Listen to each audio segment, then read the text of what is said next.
السلام علیکم ورحمۃ اللہ وبرکاتہ۔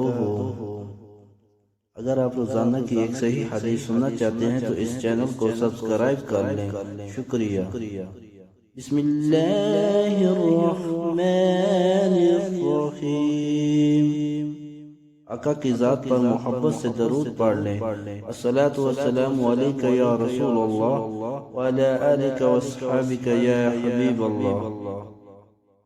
علی رضی اللہ عنہ کہتے ہیں کہ نبی اکرم صلی اللہ علیہ وسلم نے فرمایا، جنت میں ایسے بالا خانے ہیں جن کا بیرونی حصہ اندر سے اور اندرونی حصہ باہر سے نظر آئے گا۔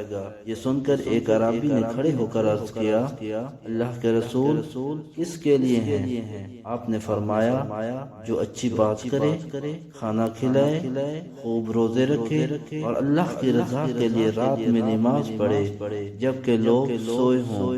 حدیث نمبر 1984، ترمذی شریف۔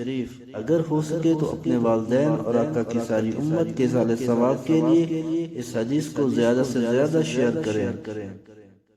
جزاک اللہ خیرہ۔